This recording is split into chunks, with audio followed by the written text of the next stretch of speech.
मैं जो भी कह रहा हूँ उसे ध्यान से सुन। हॉस्पिटल यहाँ से कुछ 20 मिनट की दूरी पर है।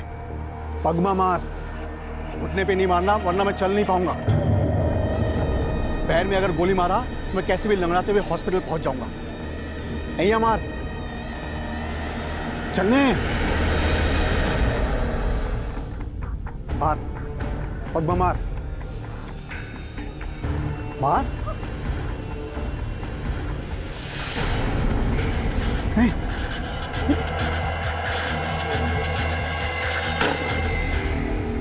अरे बेटा जरा समझ, लड़की तुझे पसंद होने से क्या होता है? हमारी तो जॉइंट फैमिली है? देखना पड़ेगा कि सबके साथ एडजस्ट होती है कि नहीं। अरे पप्पा, आज के जमाने में इतना कौन सोचता है? मेरी वाइफ बस मेरे साथ एडजस्ट कर ले, मैं उसमें खुश हूँ, बहुत है मेरी। पप्पा पप्पा ब्रेक, पप्पा ब्रेक। गोली मारी किसने?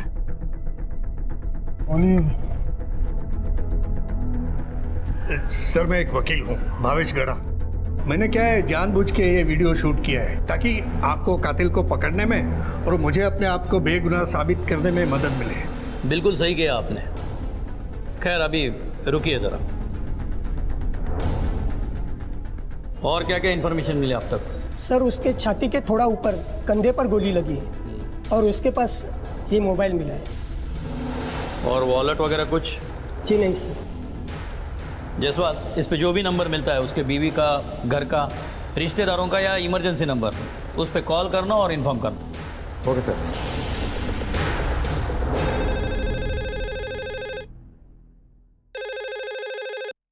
हेलो। हाँ हरीश पटेल का घर नो नंबर 6। हाँ पण તમે कौन? मैं पीएसआई आनंद जायसवाल बात कर रहा हूँ। आप कौन बोल रहे हैं? जी मैं उनका बेटा रोहित पटेल बोल रहा हूँ। आप एक काम कीजिए, तुरंत हॉस्पिटल आ जाइए। आपके पिताजी यहाँ पर एडमिट है। पापा हॉस्पिटल में एडमिट है? क्या हो गया उन्हें? देखिए वो सब कुछ आपको बाद में पता चलेगा, आप तुरंत हॉस्पिटल चले आइए। माँ, फिर क्या हुआ? सर पप्पा गाड़ी चला रहे थे, हम कुछ बात कर रहे थे और अचानक से ये आदमी हमारी गाड़ी के आगे आ गया सर। सर उसके बाद सर मैं गाड़ी से बाहर। मैं राधिका पटेल, हरीश पटेल की वाइफ। क्या हुआ है उन्हें? बैठो। आपके पति पे किसी ने गोली चलाई है, इलाज शुरू है लेकिन वो बेहोश है। जिन लोगों ने आपके पति को हॉस्पिटल पहुंचाया उन्होंने एक वीडियो बनाया है। जब उन्होंने पूछा कि आप पे गोली किसने चलाई तो आपके पति ने बेहोश होने से पहले मेरे ऐसा कुछ कहा। शायद किसी मेरे अपने का जिक्र कर रहे हो। आप तो बता सकती है ना वो मेरा अपना कौन हो सकता है? सर તમને ડોક્ટર સાહેબે બોલાયું। अब रुकिए।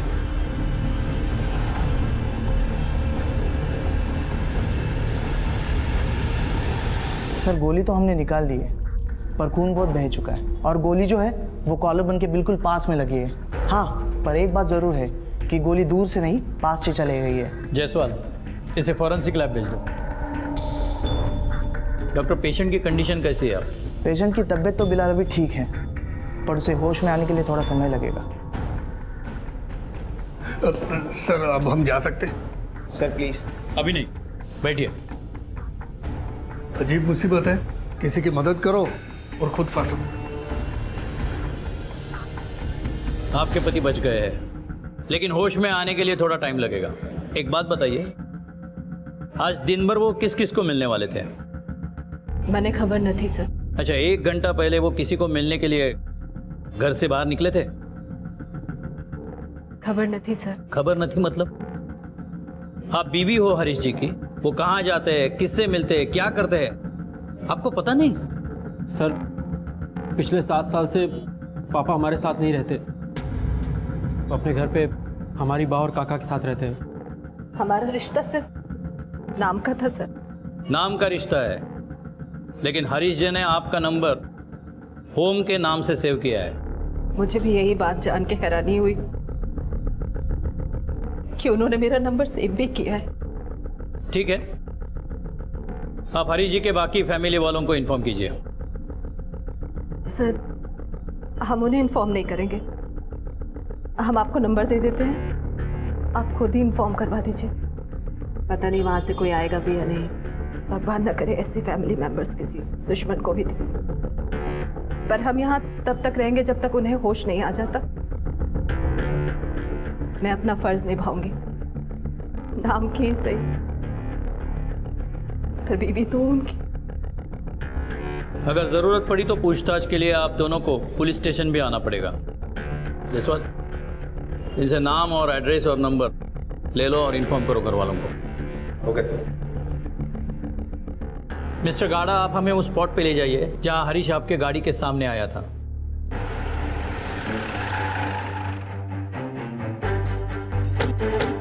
यहाँ सर, यहाँ वो मेरी गाड़ी के सामने आया था। जसवंत, खून के डब्बे यहाँ से उस तरफ जा रहे हैं। तो वही तो मैं कह रहा हूँ सर, यहाँ वो मेरी गाड़ी के सामने आके टकराया था, पता नहीं कहाँ से आया था।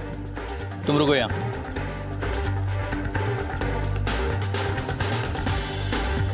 इसी जगह पे हरीश पटेल को गोली मारी होगी।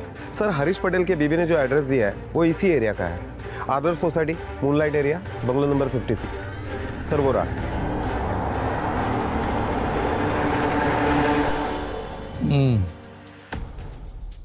तुमने उसके घर वालों को कांटेक्ट किया?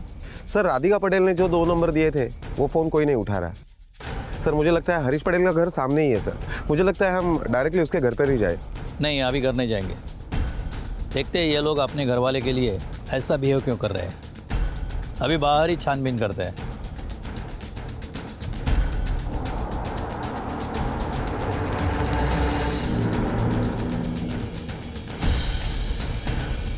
इस पान वाले ने सब कुछ देखा है, इसीलिए आधा बिस्तर छोड़कर भाग गया है। पान वाले को उठाओ। Okay sir.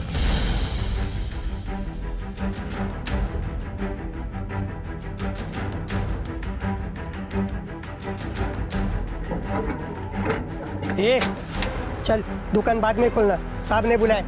चल। साहब, मैं बिस्तर लगा के बस सोने ही वाला था। साहब, मैंने देखा कि एक आदमी किसी से बात कर रहा था और वो जिससे बात कर रहा था वो एक सीमेंट के पाइप के पीछे छुपा हुआ था। अंधेरा वहाँ था इसलिए उसकी शक्ल मुझे दिखाई नहीं दी। साहब, तभी मैंने देखा उस छुपे हुए आदमी ने पिस्तौल निकाली। साहब, मुझे किसी लिए फर्क नहीं पड़ना, इस वजह से मैं वहाँ से भागकर स्टेशन चला गया था और रात में ही सोता था। ठीक है, जाओ। अच्छा साहब। रुको, तुम्हारे पाँव को क्या हुआ है? वो साहब, मैं उस दिन देख के ना घबरा गया था सब कुछ, और मैं इतनी ज़ोर से वहाँ से भागा साहब कि एक मोटरसाइकिल आ रही थी और उसने मुझे टक्कर बड़ी ज़ोर से मार दी। वो जो आदमी था ना साहब, बहुत ही अच्छा था वो। उसने मुझे स्टेशन तक छोड़ा, मुझे कुछ पैसे भी दे रहा था और बोला कि जाके हॉस्पिटल में इलाज भी करवा लो। ठीक है, जाओ, लेकिन सुनो, ये टूटी टांग लेकर भागने की कोशिश मत करना। अच्छा सर। ज़रूरत पड़ी तो वापस बुला लेंगे। जाओ। जायसवाल, ये बाइक वाला जो पान वाले से टकराया, उसने अगर गोली मारी होती तो वो जल्दी में होता, रुककर इसकी मदद नहीं करता। वो हरीश पटेल के घर वाले हॉस्पिटल पहुंचे? नहीं सर। मतलब उसकी बीवी जो कह रही थी वो सच था। इस फैमिली में छोटी मोटी नहीं, बहुत बड़ी प्रॉब्लम है। ज़रा देख लो क्या है, लेकिन डायरेक्ट घर मत जाना। किसी ऐसे अंदर वाले को पकड़ना जो बाहर वाला भी हो।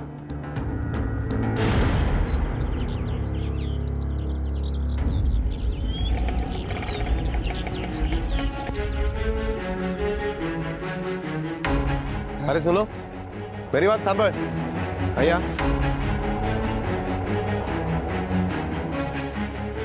શું થયું?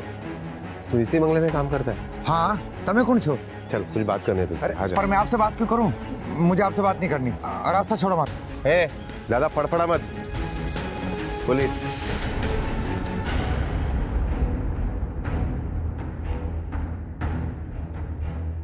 સાહેબ, આ લોકોને 3 ભાઈ છે, अनुज और यश, हरीश भाई के सौतेले भाई। यशोधरा बा उनकी सौतेली माँ है। यश और अनुज उन्हीं के बेटे हैं। ये राधिका हरीश भाई की पत्नी है। औरत के रूप में देवी छे साहब, देवी। पर बेचारी घर के माहौल में ढल नहीं पाई ना, तो बच्चों को लेके अलग हो गई। माहौल में मतलब? इन भाइयों में जमता नहीं था क्या? कुछ प्रॉब्लम थी? कैसे जमेगी साहब? सौतेली माँ और सौतेले भाई मिलके बेचारे हरीश भाई को हमेशा दबाते रहते हैं। इनके रेस्टोरेंट का बहुत बड़ा काम है, उसी को लेके झगड़े होते हैं। कल रात भी खूब झगड़ा हुआ था। तुमने पता शूला के छे कुछ भी सुन लूंगा मैं। तुम लोग मुझे मेरे ही रेस्टोरेंट में गुस्से से रोकोगे? अरे तुम लोगों की तरह पकी पकाई खाने नहीं आया हूं मैं। खून पसीना लगा के खड़ा किया इस भाई मनु बद्दू खबर चाहिए। अरे जितनी मेहनत की ना उससे ज्यादा अय्याशी कर चुके हो। कितना पैसा खर्च किया है मन्ने बद्दू खबर चाहिए। हाँ खर्च किया है तो पैसा मेरा है, मैं जो चाहे करूं। तुम कौन होते मुझे रोकने वाले? देखो मोटा भाई, पैसे आपने अपनी जेब से नहीं लगाए। अरे पापा के पैसे हैं, इसलिए हम सब इसमें बराबर के हिस्सेदार हैं। हाँ, जब तुम लोग पापा की चिता जलाने के लिए घर आए थे ना, तभी तुम लोगों को धक्के मारकर घर से निकाल देना चाहिए था। लेकिन उस वक्त मेरी बुद्धि भ्रष्ट हो गई थी ना, दया आ गई तुम लोगों पर और रख लिया तुम्हें घर पे। सू बात करो छू। चीता जलने के वक्त आया था मतलब? साहब, हरीश भाई को पता था कि उनके पिताजी के किसी और औरत से संबंध थे। जब उनके पिताजी की अर्थी उठ रही थी ना, तो यशोधरा बा अपने बेटे अनुज और यश को लेकर आ गई थी और अपना हिस्सा मांगने लगी थी। तो हरीश भाई ने घर से निकालने की बजाय घर में आने दिया और उनके लिए बहुत कुछ किया भी। पर जैसे जैसे भाई बड़े होते गए, उल्टा हरीश भाई को दबाने लगे। अच्छा, कल रात को जो झगड़ा हुआ उसमें किसी को मारने की बात हुई थी? जब तीनों झगड़ रहे थे ना, तो एक दूसरे को देख लेने की धमकी दे रहे थे। खूब हाथापाई हुई थी, यहाँ तक कि आखिर में तो हरीश भाई झगड़ा करके घर से चले भी गए। इनका रेस्टोरेंट कहाँ पे? सर मैं हरीश भाई के साथ तब से हूँ जब उन्होंने अपना पहला रेस्टोरेंट खोला था। ये बात कहाँ तक सच है कि ये बिजनेस हरीश ने खड़ा किया है? 100% सच्ची बात से सर। मैंने हरीश भाई को दिन रात एक करते देखा है और ये दोनों भाई आ गए हक जमाने के लिए। इन दोनों भाइयों ने तो कब्जा ही नहीं, हरीश भाई को यहाँ से धक्के मारकर बाहर निकाल दिया। क्यों? चलो जाओ यहाँ थी और दोबारा इधर दिखाई मत देना। क्यों नहीं दिखा दूंगा? सर ये सब यशोदा बेन की करतूत है। उन्होंने हरीश भाई को बेवकूफ बनाकर इन दोनों भाइयों को इस बिजनेस में घुसाया। हिमेश, हम लोग एक काम करते हैं, ये अकाउंट्स का काम ना हम कल कर लेते हैं। ठीक है। आज बहुत थक गया हूँ यार मैं, और बहुत सर भी दुख रहा है। शिवानी बेटा, हरीश माटे एक कप कॉफी ले आओ। बेटा, इतना बड़ा कारोबार है, अकेले संभालोगे थकान तो होगी ना। 5 रेस्टोरेंट हैं, कैसे संभालोगे अकेले? हाँ बिल्कुल ठीक बोल रहे हो। अच्छा हिमेश, तुम एक काम करो, तुम कल ही से इंटरव्यू शुरू कर दो और मेरे लिए कुछ अच्छे ईमानदार और काम करने वाले लोग ढूंढ दो। बेटा, बाहर वालों पे कैसे भरोसा किया जा सकता है? अपने भाइयों को जिम्मेदारी दो ना, काम संभालेंगे, जिम्मेदारी आएगी और घर का पैसा घर में रहेगा। सर मने लगे छे ये जो कुछ भी हुआ है उसकी जड़ यही फैमिली के अंदर है।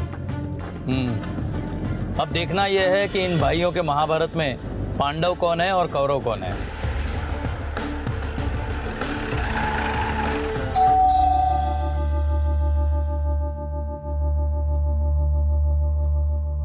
શું થઈ ગયો સર? વાહ, ઘરમાં પોલીસ આવી છે। શું થયા इंस्पेक्टर साहब? हरीश भाई ने कुछ किया क्या? हरीश ने क्या किया बाद में पूछना, पहले ये बताओ तुमने हरीश के साथ क्या किया? क्या किया मतलब? मैं कुछ समझा नहीं साहब। कल रात किसी ने उसे गोली मारी है। बच गया है वो, फिलहाल हॉस्पिटल में है। तुम दोनों अभी के अभी हॉस्पिटल जाओ।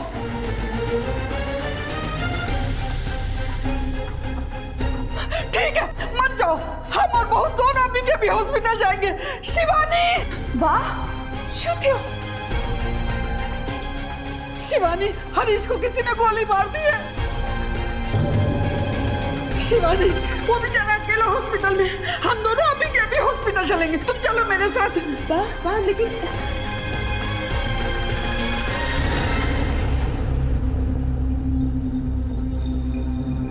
तुम लोग हॉस्पिटल नहीं जाओगे?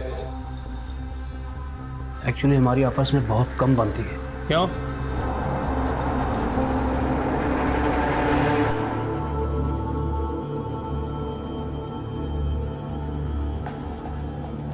बहुत बुरे हैं आप, बहुत बुरे। जरूर आप लोगों को हमारे खिलाफ किसी ने भड़काया है। हम आपके रिश्तेदार नहीं है, किसी के कहने से बढ़ के, समझे? जो पूछा है उसी का जवाब दो। रेस्टोरेंट का हमारा फैमिली बिजनेस है, सिर्फ हरीश भाई नहीं, हम दोनों भाइयों ने भी उसके लिए बहुत मेहनत की है, खून पसीना बहाया है। इसीलिए आप दोनों ने 2-2 रेस्टोरेंट रखे। उसके पास सिर्फ एक बचा। हरीश जब बेहोश हो रहा था तो एक वीडियो में उसने किसी मेरे अपने का जिक्र किया है। उसके मुताबिक वो अपना कौन है बता सकोगे? कम से कम उसका बेटा क्या करता है ये तो जानते होगे। છોકરો ભણે છે અને છોકરી નોકરી કરે છે।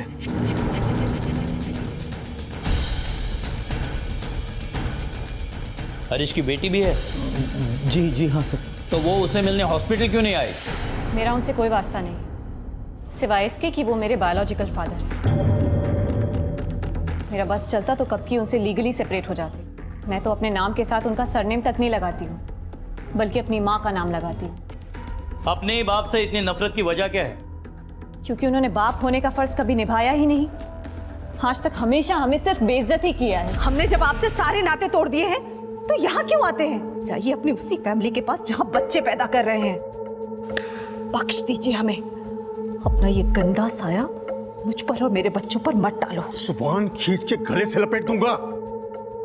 डिवोर्स नहीं हुआ है अभी भी तू मेरी पत्नी है, अपने फर्ज को मत भूल। मैं कह रहा हूँ माँ को छोड़ दो। बकरी तो बकरी, मेमना भी बोला। ये तेरी जो माँ है ना, पत्नी है मेरी। अगर बीच पे पड़ा ना तो जायदाद की फूकी कौड़ी भी नहीं दूंगा। पापा मैं बोल रहा हूँ। रोहित तू बीच में मत पड़। सुना ना मम्मी ने क्या कहा है? तो हट, तो चल तू मेरे साथ चल। उनकी वजह से हमारी जिंदगी नरक हो गई, इसलिए वो इसी नफरत के हकदार है। सर मैं ऑफिस से सिर्फ 2 घंटे का ब्रेक लेके आई हूँ, क्या मैं जा सकती हूँ? हाँ जा सकती हो, लेकिन हमारे परमिशन के बगैर शहर छोड़ के नहीं जा सकती। Thank you sir.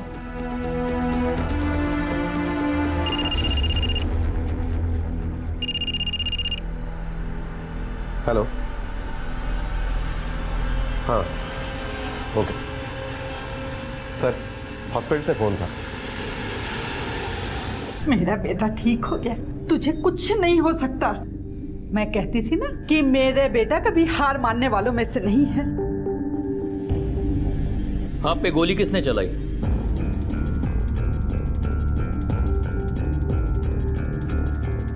सर अंधेरा बहुत था, मुझे ठीक से कुछ दिखाई नहीं दिया। रात को 2 बजे बीच सड़क पे आप क्या कर रहे थे? जी भाइयों से बहुत झगड़ा हो गया था, परेशान था, शांत होने के लिए टहलने निकल गया था। एक पान वाले ने आपको किसी के साथ बात करते हुए देखा। वो कह रहा था कि इशारे करके आप बोल रहे थे उसके साथ, और वीडियो में भी बेहोश होने के पहले आपने मेरे मेरे ऐसा कुछ कहा। ये मेरा अपना कौन है बता सकते हो? जी उस मेरे का मतलब था मेरे घर वालों को इन्फॉर्म कर दीजिए। मिस्टर हरीश, आपके सामने आके नज़दीकी से गोली मारी है उसने। आपको उसकी शक्ल याद नहीं? जी नहीं, मुझे नहीं दिखाई दिया। जयसवाल या हरीश झूठ बोल रहा है, किसी को बचा रहा है। इसकी किसी से बनती नहीं, किसी की राय इसके बारे में अच्छी नहीं, फिर वो किसे बचा रहा है? इसका जवाब इसके फैमिली के जड़ों में हमें ढूंढना पड़ेगा, जो काफ़ी नीचे दबी है।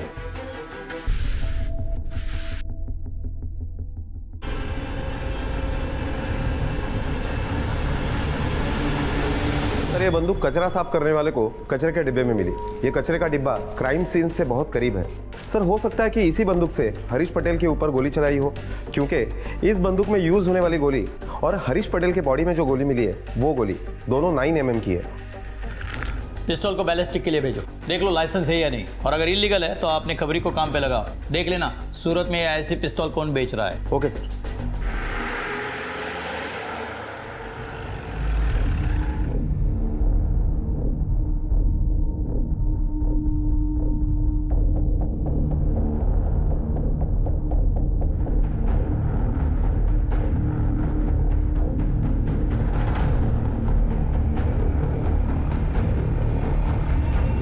सोता यूं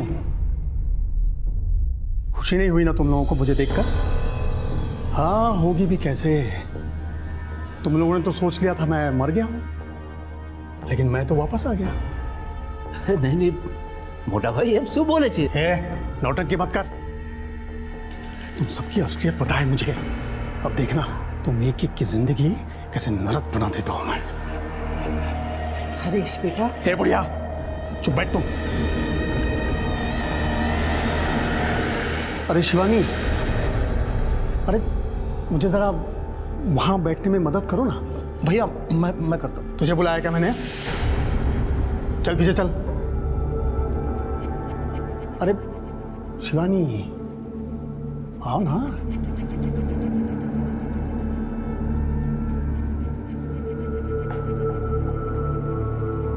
आओ ना।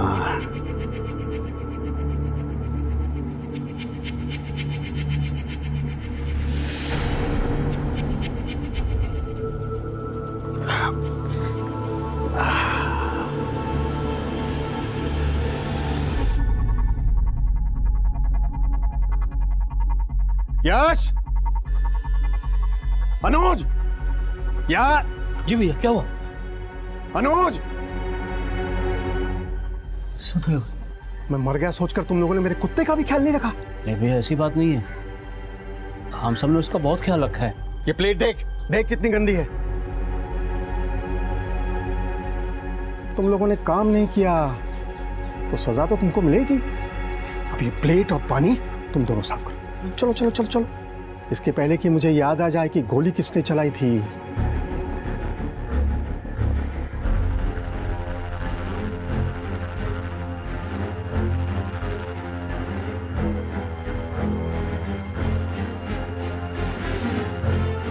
अरे तुम लोगों की बुढ़िया कहाँ है? साहब मैं हरीश का केस वापस लेना चाहती हूँ। ये केस आपने नहीं किया कि आप इसे वापस ले, बल्कि हरीश के कहने से भी इस केस की फाइल बंद नहीं होगी। अटेम्प्ट टू मर्डर का केस है, कोई घरेलू झगड़ा नहीं कि समझौता हो गया और फाइल बंद हो जाए।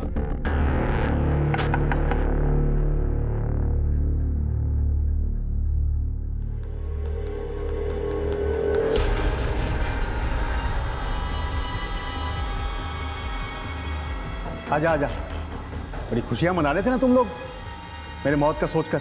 अब तो बहुत दुख हुआ होगा मुझे जिंदा देखकर। चेहरे तो देखो एक एक के कैसे उतरे हुए हैं। बोलो, मनाई थी ना खुशियां? हाँ हुई थी खुशी, लेकिन अब दुख हो रहा है तुम्हें सामने बैठे देखकर। ये संस्कार दी है तूने इन्हें, वो आपके साथ बदतमीजी करे। तूने गलती की है तो सजा तो तुझे मिलेगी। इन्हें हाँ, चल अपने माँ के कान के नीचे बजा एक। क्या हुआ, सुनाई नहीं दिया? मार वरना तुम तीनों में से किसी एक का नाम पुलिस को बता दूंगा। ये सब झूठ है, हम में से किसी ने भी तुम पर गोली नहीं चलाई। लेकिन पुलिस तो इस बात पर यकीन नहीं करेगी। पुलिस तो मेरे बात पर यकीन करेगी। अगर मैंने उनसे कह दिया कि रोहित ने मुझ पर गोली चलाई तो क्या हाल होगा इसका? या फिर तूने चलाई गोली? इसलिए जैसे कह रहा हूं वैसे ही कर, वरना तुम तीनों को अंदर करवा दूंगा। चल मार। अरे खड़ी तो हो जा, ना वो मानेगी कैसे? खड़े हो जा, मार मार।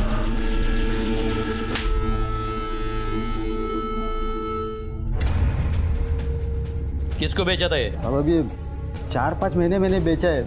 अब किसको बेचा कैसे मालूम पड़ेगा? ये देख, इसे बेचा था, इसे बेचा था, इसको बेचा था, किसको बेचा था? इसको बता। अगर तुझे नाम याद नहीं आ रहा है तो हम याद दिला देंगे। सब ये आदमी है। हमारी एक नई स्कीम है खास तुम्हारे लिए, बिना थोबड़ा सुझाए सच उगलवाना। ये तुम्हारी पिस्तौल है, इसी से हरीश को गोली मारी गई है। अब साफ साफ बोलो, क्यों मारा उसे? सच है कि ये गन मेरी है, मैंने इसे माँ के कमरे में रखा था। अब ये वहाँ से कैसे और कब गायब होगी मुझे कुछ नहीं मालूम। तो तुझे पता ही नहीं था कि पिस्तौल चोरी हो गई है? हाँ सर, उस दिन जब आपने कहा कि किसी ने हरीश भाई पर गोली चलाई है तो मैं डर गया। आपके जाने के बाद मैं माँ के कमरे में गया तो वहाँ पर गन नहीं थी। मैं और डर गया। अगर तुम्हारे इरादे गलत नहीं थे तो ये चोरी की पिस्तौल क्यों खरीदी? वो सर इसलिए कि 5-5 होटल का कैश लेके आना पड़ता था, लूटपाट का डर रहता था। अच्छा, अगर सेफ्टी के लिए गन खरीदनी थी तो लाइसेंस की खरीदता, ये क्यों ली? देख, अब ज्यादा घुमा मत, वरना हम तुझे ऐसा घुमाएंगे कि तुझे पता भी नहीं चलेगा। सर अब मैं आपको कैसे बताऊं कि मैंने हरीश भाई पे गोली नहीं चलाई है। हाँ, हो सकता है कि अनुज ने गोली चलाई हो। हम कैसे मान ले कि ये तुमने नहीं तुम्हारे छोटे भाई ने किया है? सर हरीश का अनुज की बेबी शिवानी के साथ चक्कर चल रहा है।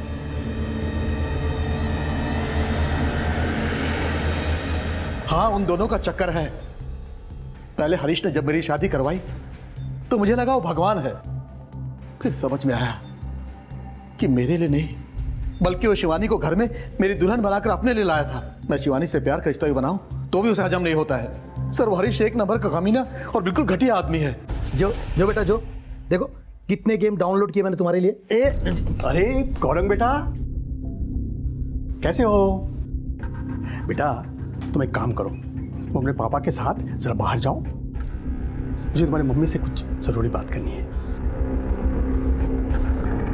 बेटा, मैं तुम्हारा मोटा काका हूं ना, तुम मेरी बात नहीं सुनोगे? चलो बाहर जाओ। आज सो बदतमीजी से मोटा भाई, आप मुझे मेरे कमरे से नहीं। ज्यादा डायलॉग मत मार, वरना अगर मैं बोलने पे आ गया ना तो जिंदगी भर जेल में सड़ेगा तू। चल आओ।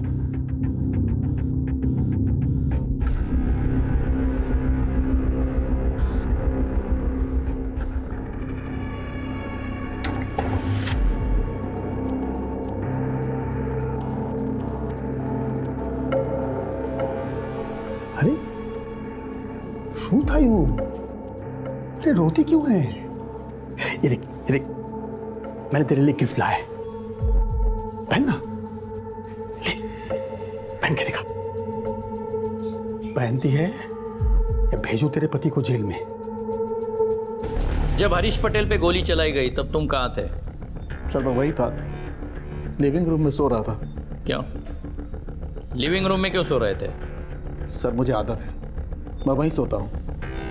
आप चाहे तो किसी से पूछ सकते हैं। ठीक है, तुम जा सकते हो, लेकिन शहर से बाहर नहीं।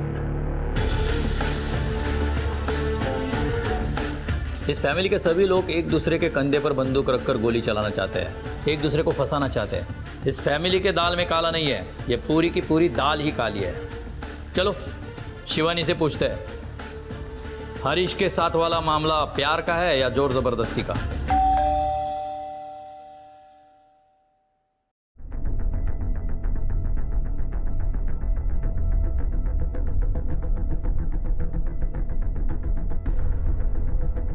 इंस्पेक्टर साहब, आप शिवानी जी को पूछताछ के लिए अलग कमरे में ले जाओ।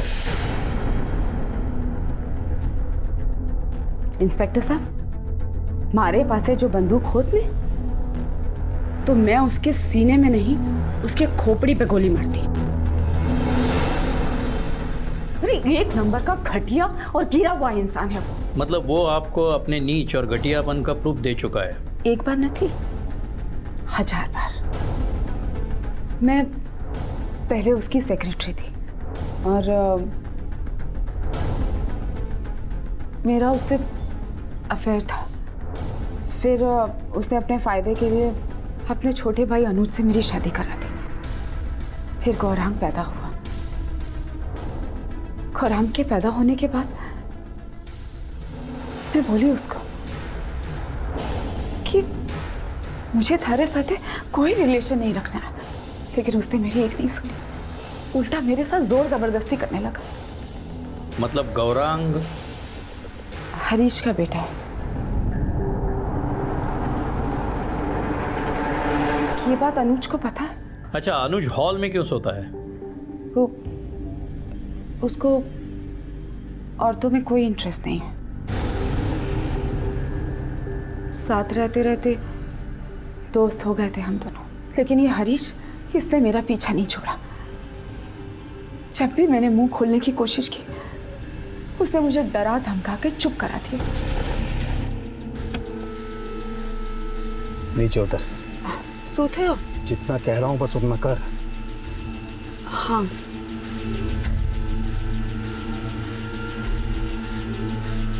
चल। अरे हरीश,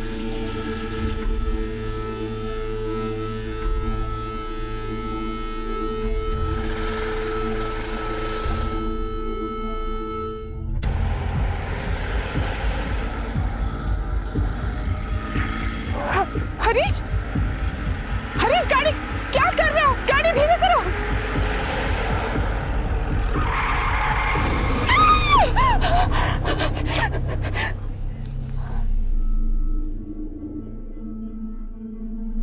चल अंदर आ।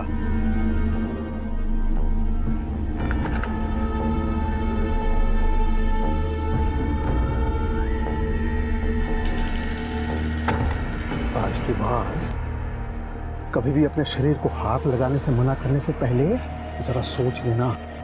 आज तो ब्रेक लग गई, लेकिन कल तू गाड़ी के नीचे होगी, इसलिए जो चल रहा है वैसे ही चलने दे। इंस्पेक्टर साहब, जैसा वो आपको दिख रहा है नहीं, या जैसा आप उसको समझ रहे हैं, ऐसा वो बिल्कुल नहीं है। अरे जीना हराम करके रखा है उसने हम सबका।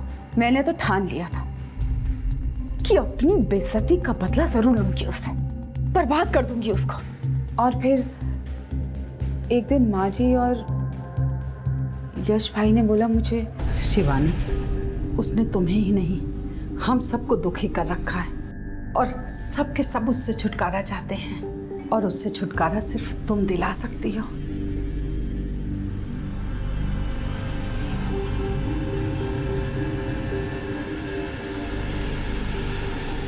और फिर एक रात मैंने हरीश को बहुत शराब पिलाई।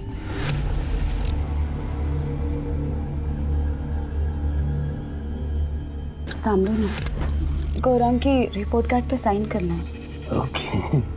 Anything fine. और उन प्रॉपर्टी के पेपर्स को गौरांग की रिपोर्ट कार्ड के बीच में छुपा दिया।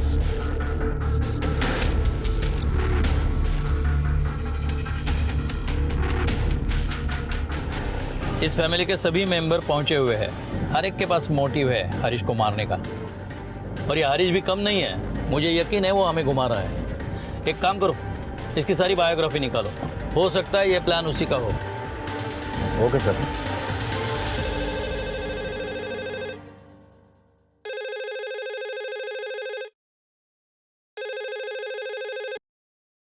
हेलो,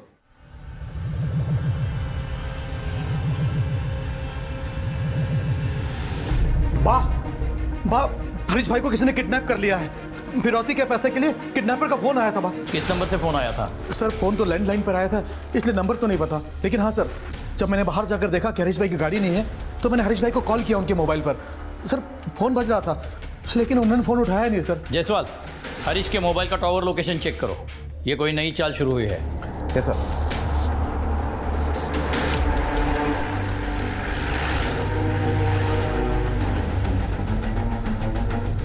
सर हरीश के मोबाइल का लोकेशन टावर इसी एरिया का आ रहा है। उसका नंबर लगाओ। फोन तो बज रहा है। गाड़ी रोको, गाड़ी रोको जरा। पिछले 10 दिन से हम इस केस को सॉल्व करने की कोशिश कर रहे हैं, लेकिन घूम फिर के इसी बात पर अटक रहे हैं कि हरीश पटेल पे गोली किसने चलाई। एक बार फिर से नजर दौड़ाते हैं ताकि कोई चीज मिस ना हो जाए। किसी ने हरीश पटेल पे गोली चलाई। ये पूरा वाकया एक पान वाले ने देखा। जख्मी हरीश पटेल एक वकील के गाड़ी से टकराया, उसी वकील ने उसे हॉस्पिटल पहुंचाया। उसी वक्त पान वाला एक मोटरसाइकिल से टकराया।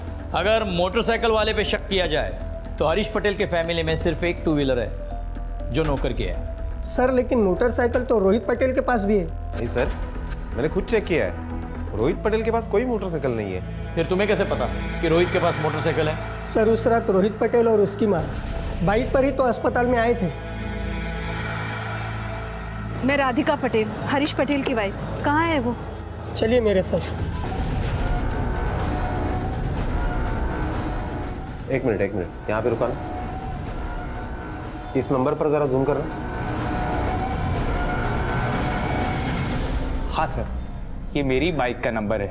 सर रोहित मेरा बेस्ट फ्रेंड है, उसे जब भी ज़रूरत पड़ती है वो मेरी बाइक ले जाता है। तुमने 20 तारीख को भी रोहित को गाड़ी दी थी? हाँ सर, मुझे डेट इसलिए याद है क्योंकि उस दिन मेरी बेटी का बर्थडे था।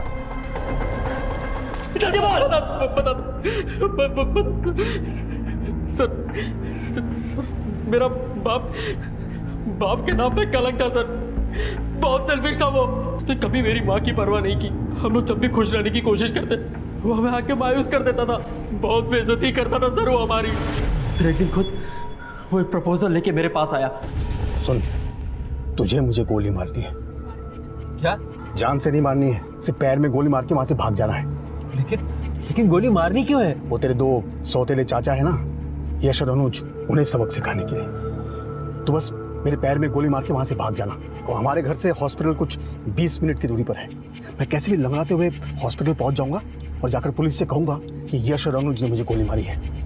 बस अपना रास्ता साफ। क्या क्या कहता है, करेगा ना? अगर मेरी बात मानी तो मेरी पूरी जायदाद तेरे नाम कर दूंगा।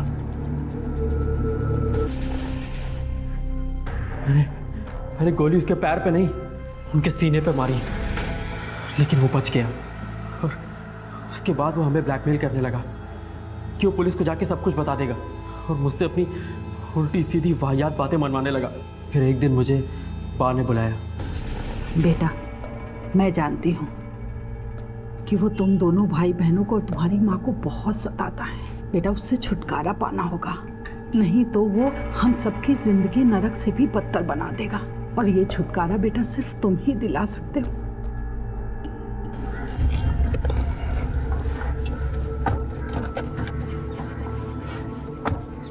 क्या है? किसको पूछ के अंदर बैठा? चलो तक। बहुत हो गई तेरी मनमर्जी। चुपचाप जहाँ बोल रहा हूँ गाड़ी लेके चल, उन्हें यहीं कहीं काट डालूंगा, समझा? फिर पुलिस को क्या किसी को बताने लायक नहीं रहेगा कि गोली किसने चलाई। चल गाड़ी चला।